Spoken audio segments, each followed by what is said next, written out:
Mi predstavljamo, vsaj do zdaj smo predstavljali, da pred kratkim prvo japonsko investicijo v slovensko produkcijo.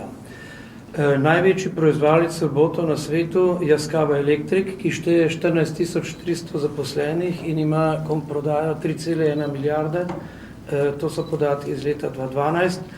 Je leta 2008 v bistvu prevzel odločitev, da postavi Evropski robotski center v Ribnici. In sicer mi smo že kar nekaj let seveda prisotni tukaj in to je 20 let predhodnega trdega dela, kjer smo se pač izkazali za zanesljive in kakovostne partnerje. In v letu 2008 po recesiji seveda v Evropi je Yaskawa izvedla kompletno reorganizacijo in v tej reorganizaciji smo mi tudi uspeli dobiti mandat za postavitev tako imenovanega Evropskega robotskega centra. V bistvu je bil to en velik preboj, seveda jaz govorim še vedno, da je to mandat, ker je to nedovršni glagol, skratka stalno se moramo dokazovati, izpolnjevati naloge in seveda firmo širiti in seveda pomembno, da dosegamo tudi finančno dobre rezultate. Naslednji pomemben mejnik je bil leta 2011, ko v bistvu smo zagnali še 2-milijonsko investicijo v širitev našega centra v Ribnici in sicer to je 2-milijonska investicija, kjer je tudi 30% sofinancirala država, se pravi JAPTI. In tudi seveda ta program seveda predvideva tudi zaposlovanje novih ljudi, tako da smo v 2 letih zrasli za 100%, tako da smo zakadrovali v zadnjih 2 letih 52 novih sodelavcev, predvsem inženirjev.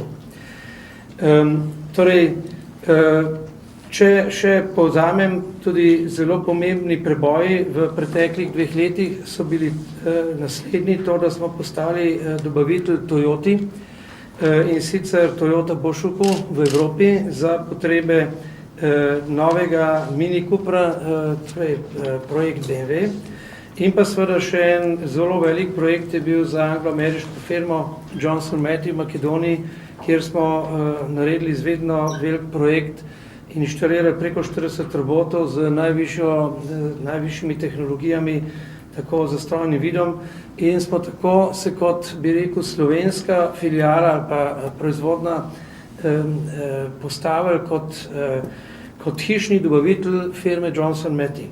To je izjemen preboj. Mogoče še 2-3 besede o samem načinu dela. Skratka, naš način dela temelji na inovativnih pristopih. Lahko govorimo o poslovnem modelu inovativnosti in pa seveda produktivni inovativnosti, ki je podprta z močnim inženiringom, saj imamo ta hip preko 36 inženirjev v naši firmi in pa seveda tudi marketinška inovativnost. Nenazadnje bi tudi poudaril, da je Yaskawa Corporation, skratka naš lastnik, postavljalec trendov v svetu na področju robotike in to ne samo industrijske robotike.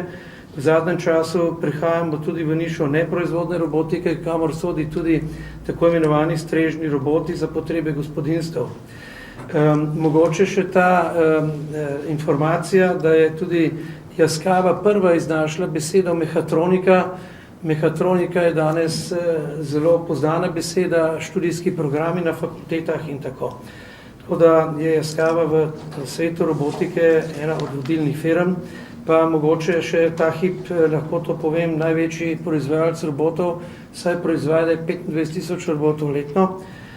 Leta 2015 bo Yaskawa imela 100. obletnico svojega obstoja in tam naj bi ta številka presegla 30.000 robotov. Se pravi, plani, kot vidite, so izredno ambiciozni in tudi seveda mi smo močno vklopljeni v ta midterm plan, kakor se temu reče, srednjeročni plan 2015, kjer ne bi posekali vse rekorde v zgodovini Yaskawe.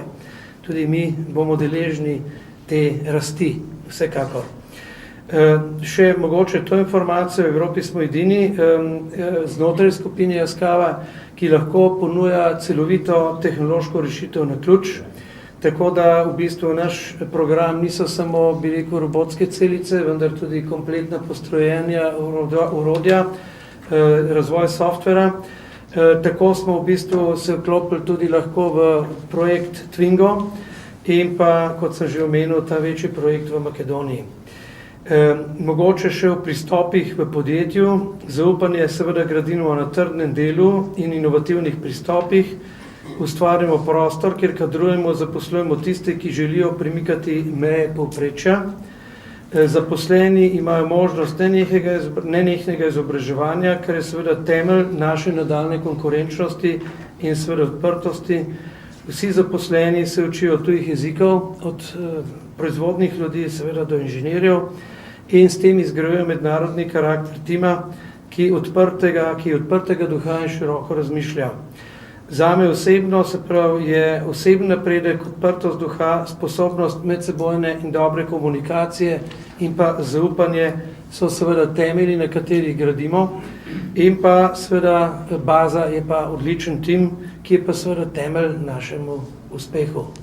Jaz bi se tudi zahvalil Gospodarski zbornici in pa komisiji, da nas je prepoznala in v bistvu podelila to prestižno nagrado. Lepa hvala.